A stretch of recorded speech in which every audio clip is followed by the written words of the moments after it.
চল আমু যাচ্ছি। ফিরবি কবে? এই তো 2-3 দিন পর। তো এত বড় ব্যাগ নিয়েছিস কেন? কোথায় এত বড় ব্যাগ? ও আচ্ছা, ওই সাথে কিছু খাবার দাবার নিয়ে নিয়েছি। লঞ্চে তো খাবার পাওয়া যায়। আম্মু আশ্চর্য, 2 দিনের জন্য ঘুরতে যাচ্ছি, কখন কোথায় খিদা লাগে না লাগে। আর তাছাড়া আমরা কি দুজন কি লঞ্চেই খালি থাকবো? বাবা, ওর দিকে একটু খেয়াল রেখো। ওই খাওয়া দাওয়া যেন ঠিকঠাক মতো করে। ওর তো খাওয়ার ব্যাপারেই যত অনিয়ম। আন্টি আপনি কোনো চিন্তা করবেন না, আমি ওর সাথে যাচ্ছি, ওকেও দেখে রাখবো, ওর সব কিছু দেখে রাখবো, ওর খাবার দাবারও দেখে রাখবো। চল আমার আসি। আব্বু আসি। পৌঁছে কল দিও। জি চল। চল।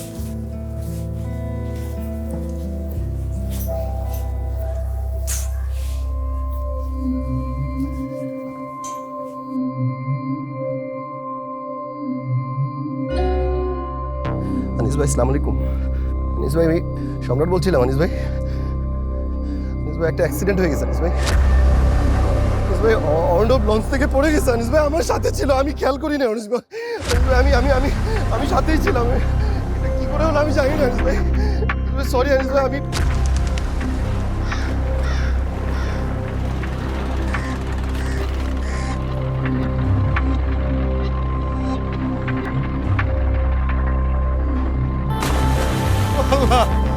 আল্লাহ তুমি আমার ভাইটার বিরুদ্ধে দাও। আল্লাহ আল্লাহ আল্লাহ আমার ভাইটার বিরুদ্ধে দাও। বয়সের এমন কি হয়েছে? আমার খুব আদরের ছোট ভাই। আল্লাহ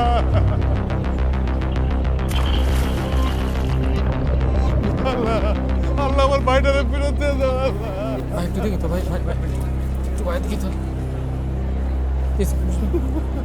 ও ভাই, আম্মা যাইতে মানা করছিল, আমি যাইতে বলছি। আমার ভাইটারে তুমি ফিরে দাও। আমি আমার ভাইটারে নিয়ে আব্বা আব্বার কাছে নিয়ে যাবো। আমার ভাইটারে ফিরে দাও ভাই। আমি আমার আম্মারে কি জবাব দেবো? আমি ভাই, আমি আব্বা আব্বার কাছে আমার ভাইটারে ফেরত দিয়ে যাচ্ছি চাই ভাই। না রে, এখনো পাওয়া যায় নাই রে, খুঁজতেছি। কোন স্রোত কোন দিকে টানে নিয়ে গেছে এটা কে টের পাবে? কিভাবে খুঁজে পাবে? তুই চাইলে আসতে পারিস, না দূর তো একটু আছে। আচ্ছা ও ভাই, ভাই রে, ও ভাই, ও ভাই, ভাই রে, ভাই। আমার আসলে তেমন কিছু বলার নেই। আমাদের সিও স্যার এবং আমার কলিগ বৃন্দরা সব কিছু বলে গেছেন। আমরা জানি আমাদের প্রিয় সহকর্মী অর্ণব আজ আমাদের মাঝে নেই। একজন মানুষ মৃত্যুবরণ করেছে, এটা মেনে নেওয়া কঠিন, কিন্তু একজন মানুষ মৃত্যুর কূপে পড়ে হারিয়ে গিয়েছে, তার লাশটা কেউ খুঁজে পায়নি, এটা মেনে নেওয়াটা আরও বেশি কঠিন। মৃত ব্যক্তিরও একটা ঠিকানা হয়, আমাদের অর্ণবের ভাগ্যে সেটাও জোটেনি। সে যেখানে আছে মহান আল্লাহ তাআলা তারে ভালো রাখুক। আমরা অর্ণবের জন্য দোয়া করি এবং তার পরিবারের প্রতি আমরা সমবেদনা জানাই।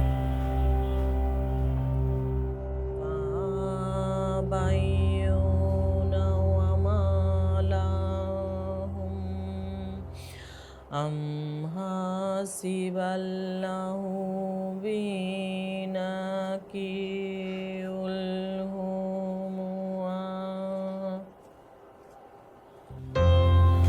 কিছু বলবা?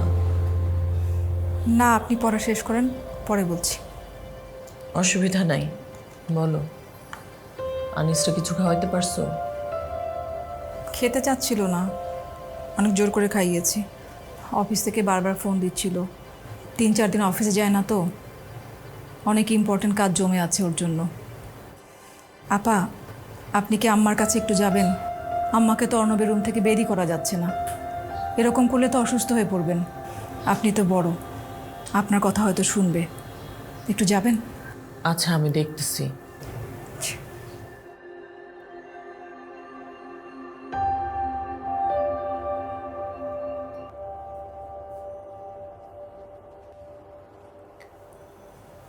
আম্মা, কি করো? না, ওই অর্ণবের কাপটায় ধুলা জমে গেছিল তো, তাই একটু পরিষ্কার করছি। ও তো রোজ পরিষ্কার করতো, একটাই তো পুরস্কার পেয়েছিল। খুব যত্ন করে রাখতো আমার ছেলেটা। আম্মা তুমি এই ঘর থেকে বের হও, ড্রয়িং রুমে যাও, বারান্দায় গিয়ে বসো, গায়ে বাতাস লাগাও, আলো লাগাও। সোমারে, আমার অর্ণব কোথায় আছে? ও কি আর ফিরবে না? আমার লম্বা চওড়া ছেলেটা, ও তো সাঁতার জানতো। ও কি করে ডুবে গেল? হ্যাঁ, কি করে ডুবে গেল? ওই ওই রাক্ষসী ঢেউয়ের সঙ্গে পারে নাই।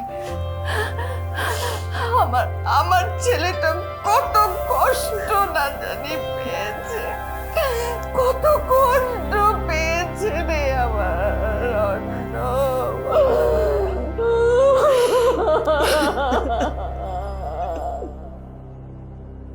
তোমাদের আজকালকার ছেলে মেয়েদের থেকে থেকে কি হয় কিছুই বুঝি না বাপু। কয়েকদিন আগেও তো সব ঠিক ছিল, খাওয়া দাওয়া সব বন্ধ করে দিয়েছে, চোখের নিচে একেবারে কালি পড়ে গেছে, কথাও বলছে না ঠিক মতো। 100 বার করে জিজ্ঞেস করছি কি হয়েছে কি হয়েছে, চুপ করে থাকে, উত্তর দেয় না। আচ্ছা মা, তুমি আমাকে বলো তো, ওর কি কারোর সাথে ব্রেকআপ হয়েছে? কেউ কি ওকে চিট করেছে? ও কি পিচ্ছি বাচ্চা?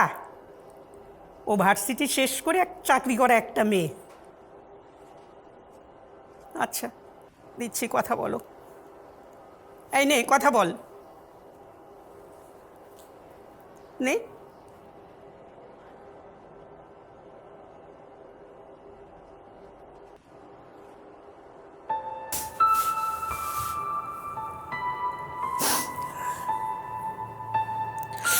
আম্মা তো ঠিকই বলছে, অর্ণব আমার সাথে চিট করছে। ও আমাকে কেন এত স্বপ্ন দেখাইছে? ও যদি এত তাড়াতাড়ি চলে যায়,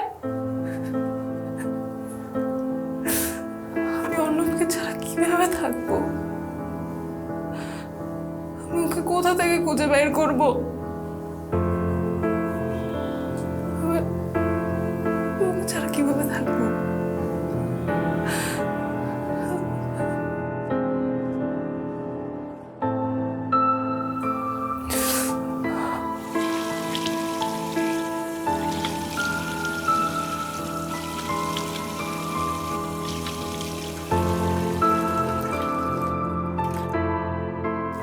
আম্মা, আমি অর্ণবের ছবিটা টানিয়ে দিয়েছি। আপনার যখন মন খারাপ হবে, যখন অর্ণবকে দেখতে ইচ্ছে করবে, আপনি ছবিটা দেখবেন। ওই সব সময় অর্ণবের ঘরে বসে থাকার কোনো দরকার নেই। আম্মা, আপনি যদি সবসময় এভাবে কান্নাকাটি করেন, তাহলে অর্ণব যেখানে আছে সেখান থেকে তো কষ্ট পাবে। আম্মা, ওরা যেভাবে বলছে সেভাবেই তোমাকে চলতে হবে। ওরাই তো তোমাকে এখন দেখাশোনা করবে। আমি তো আর বেশি দিন থাকতে পারবো না, 2-3 দিনের মধ্যে আমাকে চলে যেতে হবে। নেক্সট উইকে বাবুর এক্সাম। ওদের কথা শোনো আম্মা, তুমি শুধু ঠিক মতো খাওয়া দাওয়া করবে আর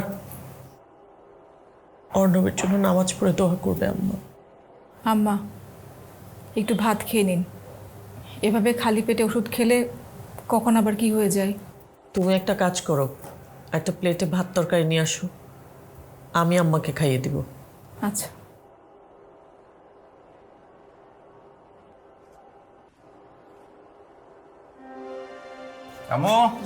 আমার প্রচন্ড খিদে পেয়েছে, খেতে দাও। আচ্ছা মনে হচ্ছে 2-3 প্লেট ভাত খেয়ে ফেলবো। দুপুরে খাসনি কিছু? খেয়েছি হালকা পাতলা। কি রান্না করেছো? তাড়াতাড়ি দাও। ইলিশ মাছ। হ্যাঁ বলো কি? আচ্ছা তো তাহলে 10 প্লেট ভাত খেয়ে ফেলবো। কি ভাত আছে তো পর্যাপ্ত?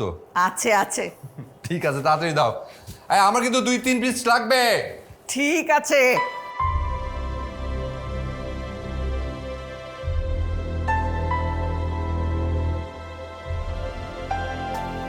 তোমাদের মা খাবে না?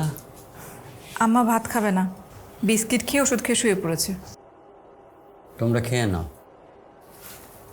নানু ভাই, তুমি কি নিবে? কিছু না।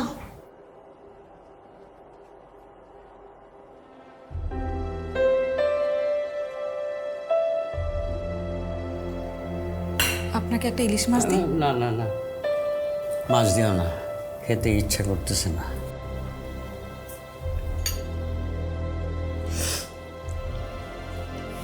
একটু সবজি দিই?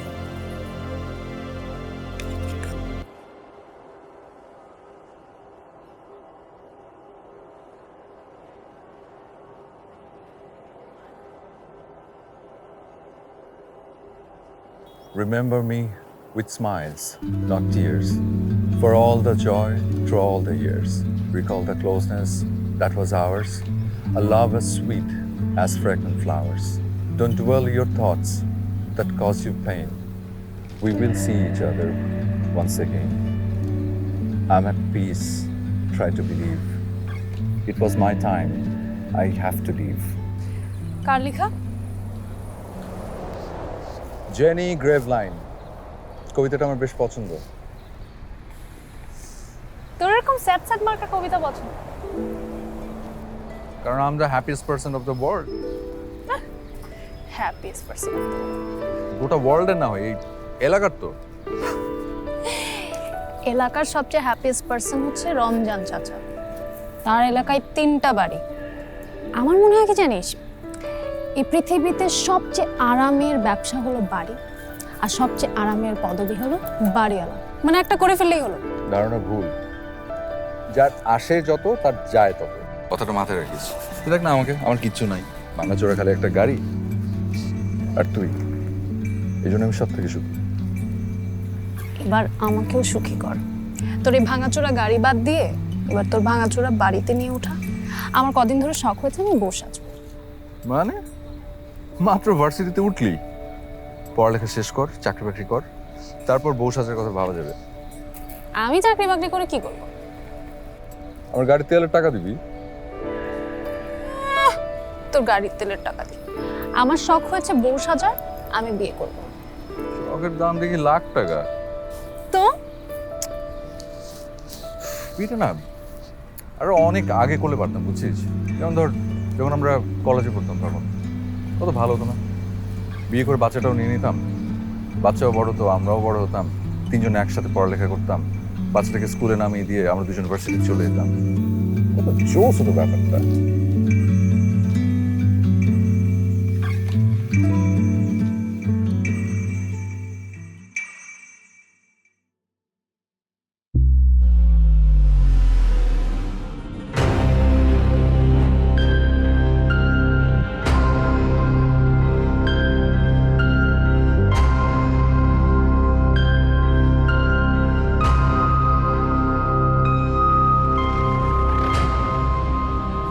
কি ব্যাপার তমাল সাহেব, আপনি তো চিন্তিত কেন? এই সিউ স্যার কি অর্ণবের পোস্টের ব্যাপারে কিছু বলছে? কই না তো, কিছু বলেনি তো। ও, হিসেব অনুযায়ী পোস্টটা তো আমার পাওয়ার কথা। 1 মাস হয়ে গেল, স্যার তো কিছু বলতেছে না। আপনি ধরে রেখেছেন পোস্টটি আপনিই পাচ্ছেন, আর এদিকে আবির সাহেব তো নিশ্চিত যে অর্ণব সাহেবের চেয়ারে উনিই বসবেন। উনি বললে তো হবে না। লাস্ট 1টা বছরে আমাদের কোম্পানিতে ওনার কন্ট্রিবিউশনটা কি সেটা বলেন। উনি তো বলেন কোম্পানির সব প্রফিট উনিই নিয়ে আসছেন। উনি একটা ফালতু লোক, বুঝতে পারছেন? কোম্পানির বড় বড় প্রজেক্টগুলোর ডিল আমি করি আর উনি প্রফিট এনে দেয়। মেসেজটাই খারাপ হয়ে গেল। ভাই শান্ত হন ভাই, চলেন একটু ঘুরে আসি, চলেন চলেন। কতদিন হলো?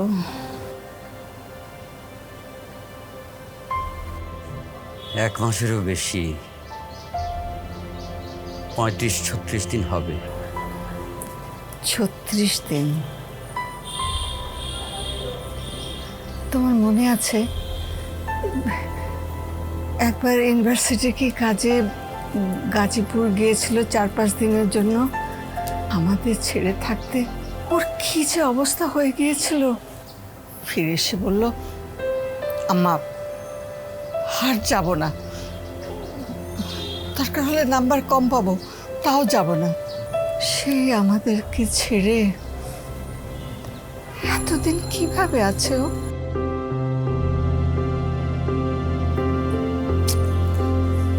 আচ্ছা এই যুগে মাথায় কেউ তেল দেয়? ছেলেদের ক্ষেত্রে তো প্রশ্নই আসে না।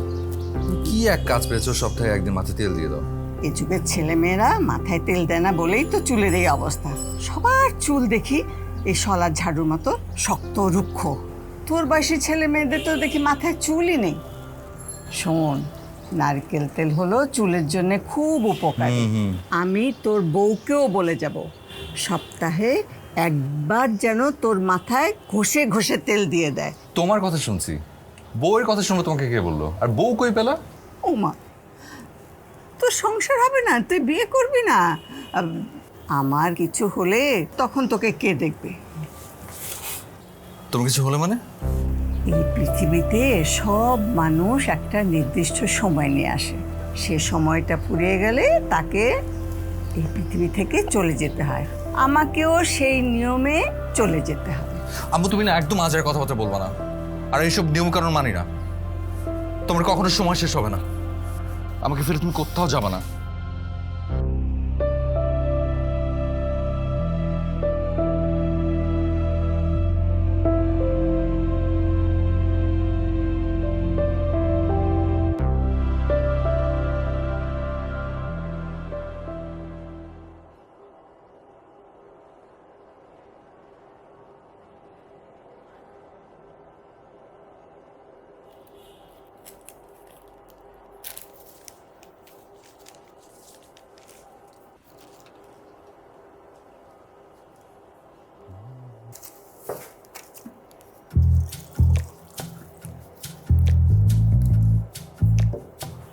পানিটা খান।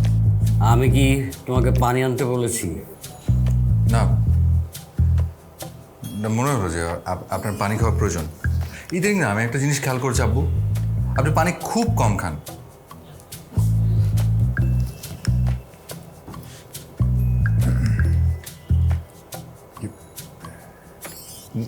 কিছু খাবেন? নাস্তা দিতে বলবো? আম্মু, এই ভাবি,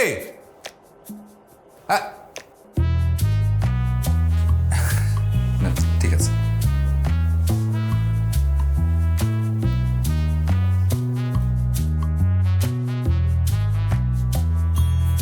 এই অর্ণব ডাকলো মনে হয়, কোথায় গেল? হ্যাঁ এসছিল, কতক্ষণ ঘোরাঘুরি করে চলে গেল। কিছু একটা দরকার হয়তো, ওই ছোটবেলা থেকে যা করে আর কি। দেখি তাহলে কি দরকার ওর। কি দরকার? কি আবার দরকার? হয়তো ওর ওই গাড়ির জন্য কোনো কিছু কিনতে হবে। ধরো নাও, টাকাটা দিয়ে দাও, যাও।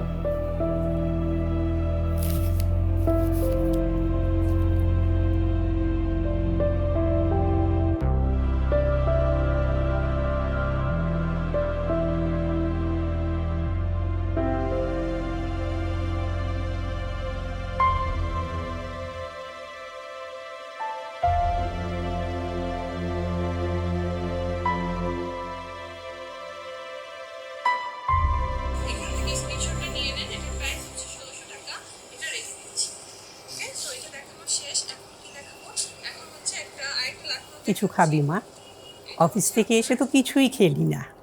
না মা, অনলাইনে খাবার অর্ডার করেছি, চলে আসবে। কি অর্ডার করেছিস? চিকেন আর নান। তোমার জন্য অর্ডার করি নাই, তুমি তো চিকেন খাবা না জানি। ঠিক আছে। দেখো না কি সুন্দর কাপড় বেচে অনলাইনে, খুব সুন্দর তো। এটা নিব, এই যে দেখো।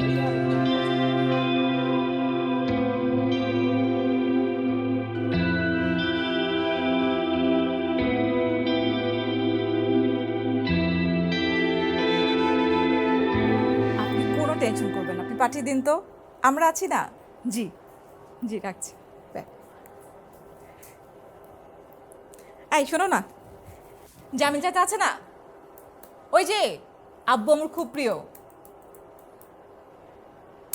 আরে আমাদের বিয়েতে যে ফ্রিজ গিফট করেছিল। ও হ্যাঁ, জামিল চাচা। তা কি হয়েছে জামিল চাচার? জামিল চাচার ছোট ছেলে অ্যাডমিশন টেস্ট দিতে ঢাকায় আসবে। খুবই ভালো স্টুডেন্ট, এসএসসি এইচএসসি দুটোতেই জিপিএ 5 পেয়েছে। জামিল চাচা অবশ্য কিছু বলেনি, আমিই বলেছি আমাদের বাসায় এসে উঠতে। 2-3 দিনের ব্যাপার, কি বলো?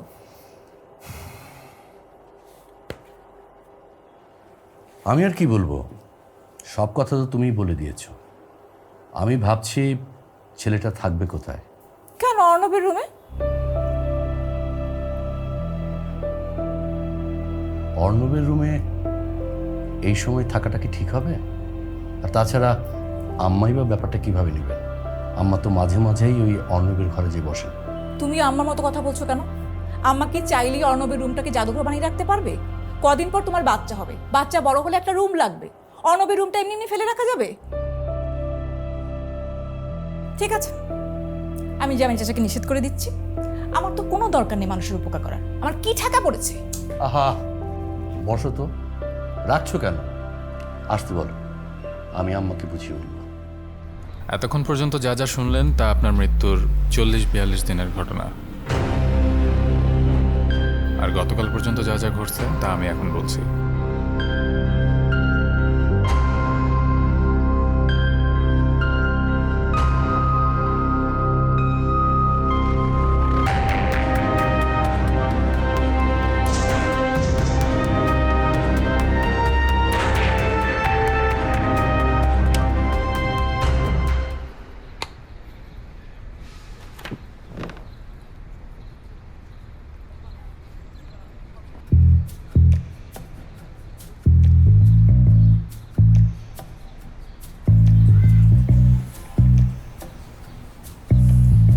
এটা কোনো কথা?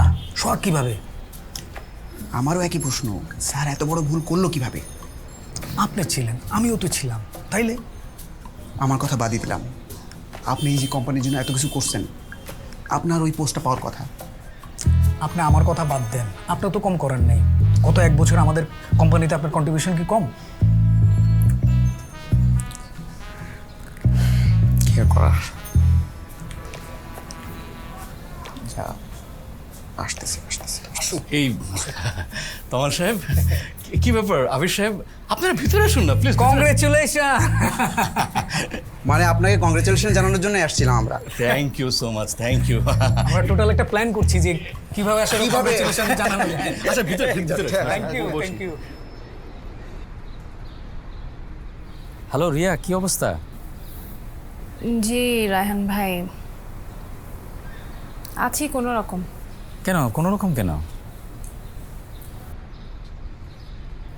ও আচ্ছা, বাদ দাও। আন্টি কেমন আছেন? তোমার আম্মু? ভালো, আপনি কেমন আছেন? আমার এই তো চলছে, চাকরিজীবী মানুষ। এখন অফিস থেকে বাসায় ফিরছি। ফেসবুকে তোমার একটা ছবি দেখলাম, শাড়িটা কিন্তু বেশ সুন্দর। কোত্থেকে কিনেছ? ও, এটা তো আম্মুর শাড়ি। ওটা খুব চমৎকার শাড়ি। জি। আচ্ছা রিয়া, বেডটের হও না? না, শুধু অফিসে যাই, তেমন কোথাও যাওয়া হয় না। বের হও একদিন। দেখি। রিয়া, আমি বুঝতে পারছি তোমার মনটা বেশ খারাপ। মন খারাপ থাকাই স্বাভাবিক, কিন্তু এভাবে মন খারাপ করে থাকলে তো আর জীবন চলবে না। একদিন বের হও, আমরা বসি। আমার বন্ধু আমাদের ছেড়ে চলে গেছে, আমরা তো আছি। আম্মা, আব্বা কি রুমে? হ্যাঁ। তা আপনি কি খাওয়া দাওয়া করেছেন? করেছি বাবা, তুই অফিস থেকে এসে খেয়েছিস? হ্যাঁ, খেয়েছি। আম্মা, আমাদের তো একটু গ্রামে যাওয়া দরকার। হ্যাঁ, তোর আব্বা কদিন ধরে বলছিলেন বাড়িতে গিয়ে আত্মীয় স্বজন সবাইকে নিয়ে অর্ণবের জন্য একটু মিলাদ পড়ানো, দোয়া খায়ের করা।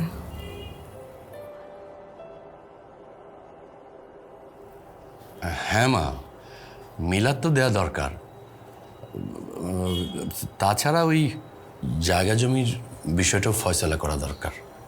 আম্মা, আপনি তো জানেন বড় আপার শ্বশুরবাড়ির লোকজন কেমন। তারা বড় আপার মাথায় ঢুকিয়ে দেবে যে অর্ণবের সম্পত্তিতে বড় আপার ভাগ আছে, আর তারপর বড় আপা ক্যাট ক্যাট ক্যাট ক্যাট শুরু করবে। তার আগে জমি জমার ফয়সলাটা হয়ে যাওয়া ভালো না? তুমি কী সব বলছো? বড় আপা ক্যাটকাট কেন করবে? আর সম্পত্তির ভাগই বা কেন চাইবে? আব্বা মা তো আমাদের কাছেই থাকবে, আমরাই তো আব্বা আমাকে দেখে রাখবো, তাই না? তোর বড়াপা কি তোকে কিছু বলেছে? না। তাহলে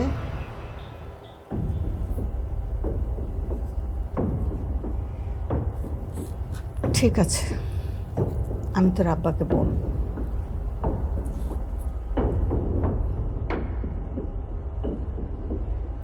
খারাপ লাগছে? ভাবতে পারিনি এমন কিছু হতে পারে, তাই না? কিন্তু এটাই সত্যি, এটাই বাস্তবতা। বাস্তবতা অনেক ভয়ঙ্কর। বাস্তবতাকে আমরা মানতে পারি না, তাই আমরা পালিয়ে বেড়াই। নাও দ্য বেস্ট পার্ট, আপনার চলে যাওয়া একজন মানুষকে একদম দুর্বল করে ফেলেছে। উনি আর আগের মতো সোজা হয়ে হাঁটেন না, শরীরটা একদম ভেঙে পড়েছে, কুঁজো হয়ে গেছে মানুষটা।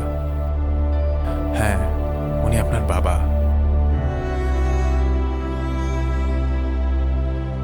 আরেকজন আপনার মা। আপনার এই অকালে চলে যাওয়া মানুষটা মানতেই পারছে না।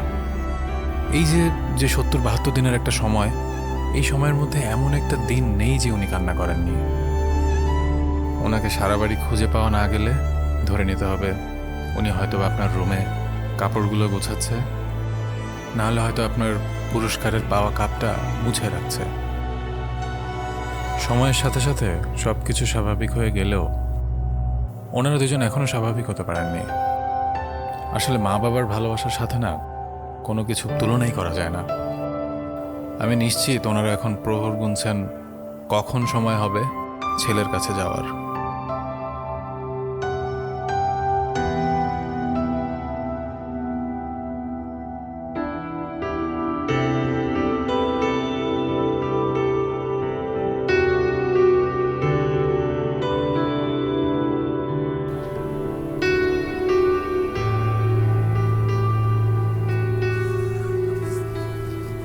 স্যার সালাম স্যার।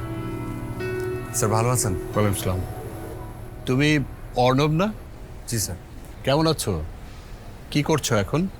চাকরি বাকরি কিছু করছো? স্যার রিসেন্টলি একটা জায়গায় জয়েন করেছি স্যার। আসসালামু আলাইকুম। আছেন কিছুক্ষণ স্যার? হ্যাঁ, আমি কিছুক্ষণ থাকবো। তাহলে আমি স্যার একটু আসি, আমার একটু সকালে যশোর যেতে হবে তো। আচ্ছা ঠিক আছে। জীবন আসলে কারোর জন্য থেমে থাকে না। যতক্ষণ জীবন আছে ততক্ষণ বেঁচে থাকা। দেখেছো তোমার কামাল স্যারের বাসায় সবাই কেমন যার যার নিজের কাজে চলে যাচ্ছে, কান্নার শব্দটাও কমে এসেছে। জি স্যার। মানুষ মরে গেলেই লাশ, নামটা ধরেও কেউ আর ডাকে না। লাশকে গোসল করাও, সবাই লাশকে দেখতে আসো, লাশকে কবরে নিয়ে যাও। কেউ আর বলে না কামালকে দেখতে আসো, কামালকে গোসল করাও, কামালকে নিয়ে যাও। একজন মানুষ যতক্ষণ বেঁচে থাকে ততক্ষণই ম্যাটার করে। মরে গেলেই সব শেষ, সবাই ভুলে যায়, কেউ মনে রাখে না।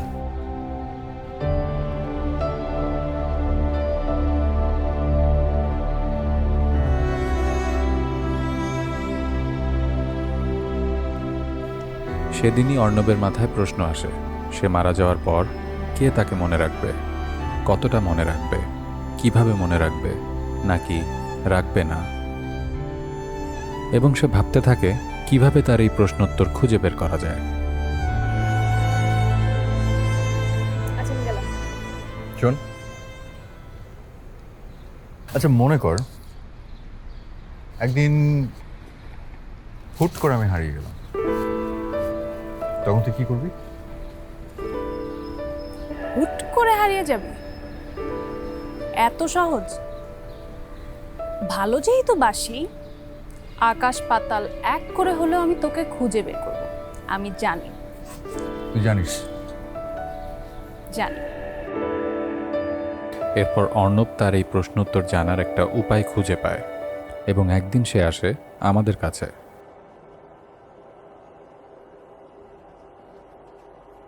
সরি, রিহার্সালে ছিলাম। আপনি অর্ণব? জি। চা কফি কিছু দিতে বলি? না ঠিক আছে, অন্য কোনো দিন। আচ্ছা বলেন, কিভাবে আপনাকে হেল্প করতে পারি? আমি আসলে আপনার কাছে একটা হেল্পের জন্য এসেছি, যেটা হচ্ছে আমি একটা প্রশ্নের উত্তর জানতে চাই। আমার এক শিক্ষক সেদিন আমাকে বললেন যে মানুষটাকে মরে গেলেই লাশ হয়ে যায়, কেউ নাকি তার নাম ধরে ডাকে না। আমি এই উত্তরটা জানতে চাই যে আমি চলে যাওয়ার পরে আমার কাছের মানুষগুলোর অনুভূতি কী হয়। এখন আপনার প্রথম কাজ যেটা হবে সেটা হচ্ছে আমার বাসায় আপনাকে একজন গ্রহণযোগ্য বন্ধু হিসেবে এস্টাবলিশ করা, যাতে আমাদের নেক্সট কাজগুলো করতে সুবিধা হয়। খুব সহজ কাজ, কিন্তু আমি আসলে ভাবছি পরের অংশটা নিয়ে। কি ভাবছেন? প্রত্যেকটা মৃত্যু তো আসলে প্রিয়জনের জন্য কষ্টকর, আর এই মৃত্যুটা আসলে আপনার কাছের মানুষরা কিভাবে নেবে, তারা কিভাবে দেখবে জিনিসটা, এটাও তো আপনার ভাবা দরকার। ভেবেছি, আর অনেক ভেবেই আজ আমি এই জায়গায় দাঁড়ান। আপনি বুঝতে পারেন একটা মানুষ কতটা অস্থিরতায় ভুগলে এই এপিসোড এসে দাঁড়ায়। প্রশ্নটা আমার লাইফ ফেল করে দিয়েছে। রাতে ঘুমাতে পারি না আমি। আমার নিজের জীবনটা আমার কাছে খুব তুচ্ছ, মূল্যহীন মনে হচ্ছে। তাই এই প্রশ্নোত্তর জানাটা খুব জরুরি আমার কাছে। অ্যাজ ইউর উইশ, আমি আপনাকে আপনার বেস্ট ফ্রেন্ড দিচ্ছি। এই সম্রাট, সম্রাট,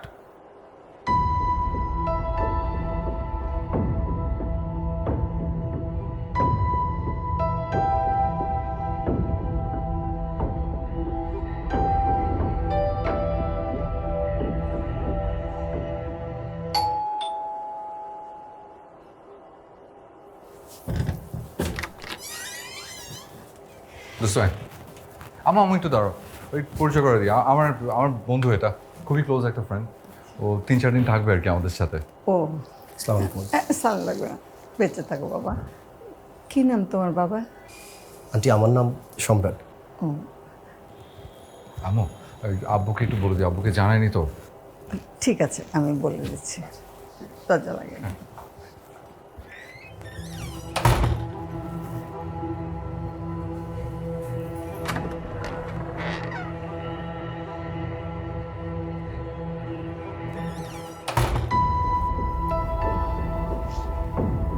আসো, চা খাও। না না, আমি চা খাবো। খাও, তোমরা চা খাও। আন্টি আপনি কোনো চিন্তা করবেন না, আমি ওর সাথে যাচ্ছি, ওকেও দেখে রাখবো, ওর সব কিছু দেখে রাখবো, ওর খাবার দাবারও দেখে রাখবো। চল।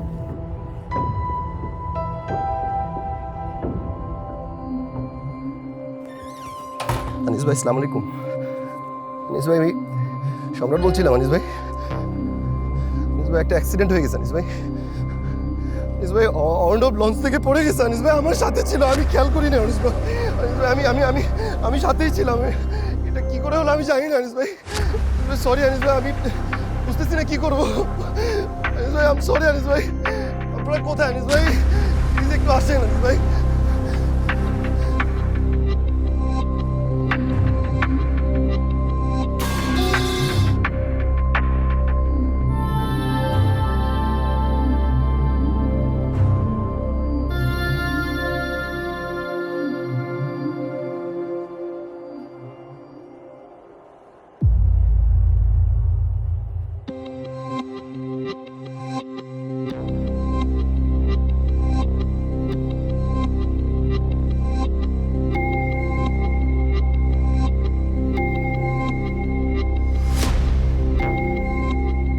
বাড়িতে দুর্ঘটনার খবর দেওয়ার পর অর্ণব চলে যায় অনেক দূরে, যেন কেউ তাকে খুঁজে না পায়। এদিকে তার পরিবার ধরে নেয় অর্ণব আর নেই।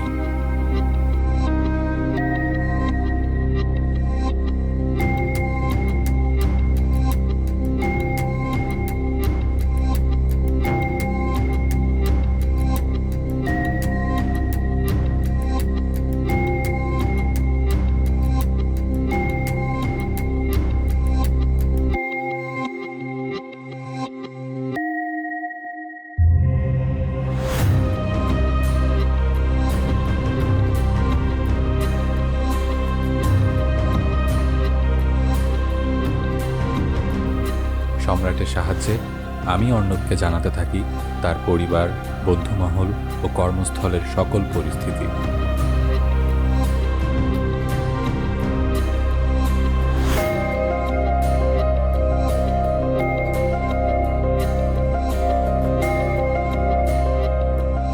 কি ভাবছেন অর্ণব? শুরুতে বাবা মা সন্তানকে জীবন দেয়, তারপর তার পেছনে সারাটা জীবন দিয়ে দেয়। আর জীবন দিয়ে যারা ভালোবাসতে পারে, সন্তান জীবিত না থাকলে কেবল তারাই ভালোবেসে যেতে পারে। শুধুমাত্র বাবা মাই আনকন্ডিশনালি ভালোবাসে, অন্যরাও বাসে কোনো না কোনো বিনিময়ের কারণে, শর্তে, প্রয়োজনে। So stop expecting. আপনি কি আপনার প্রশ্নের উত্তর পেয়েছেন?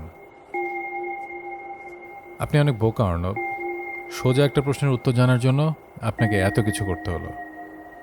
No love is greater than mother's love and no care is greater than father's care. তাও ভালো আপনি আপনার প্রশ্নের উত্তরটা জানতে পেরেছেন তাদের মৃত্যুর আগে। কিন্তু বেশিরভাগ সন্তানই মা বাবার ভালোবাসা বুঝতে পারে তাদের চলে যাওয়ার পর।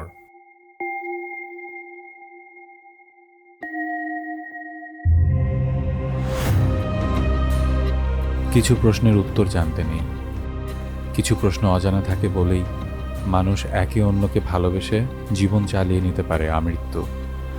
যে প্রশ্ন অর্ণব তার জীবনের কাছে ছুঁড়েছে তার উত্তর তো সে জেনে গেল। এখন কি অর্ণব চাইলেও ফিরতে পারবে জীবনের কাছে, নাকি এক বুক অভিমান নিয়ে হারিয়ে যাবে প্রকৃতির মাঝে? অর্ণব হয়তো ভেবেছিল সে ছাড়া পৃথিবী থমকে যাবে, বাবা মা সহ তার সব প্রিয় মুখ ভুলে যাবে জীবনের মানে। অর্ণব যেটা জানতো না সেটা হলো জীবন গতিশীল। বেঁচে থাকার জন্য আমাদের প্রতিনিয়ত জীবন চালিয়ে নিতে হয় জীবনের নিয়মে। একমাত্র বাবা মায়ের কাছেই জীবন থমকে দাঁড়ায়। অর্ণব কি ফিরে যাবে তার প্রিয় মুখগুলোর কাছে, নাকি অভিমান নিয়ে হারিয়ে যাবে এই প্রকৃতিতে? এই প্রশ্নোত্তর অসমাপ্ত থেকে যাক, কারণ কিছু প্রশ্নের উত্তর জানতে নেই, কিছু প্রশ্নের উত্তর জেনে গেলে জীবন থমকে যায়।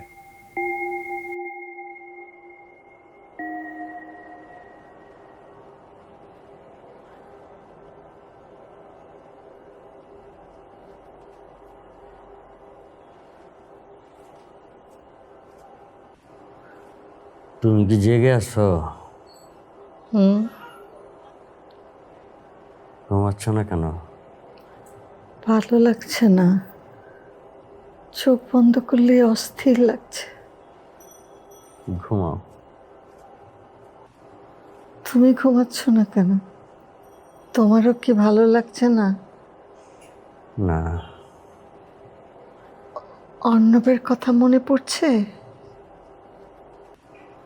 মনে পড়বে কি, ও যে চলে গেছে আমার সেটাই বিশ্বাস হয়।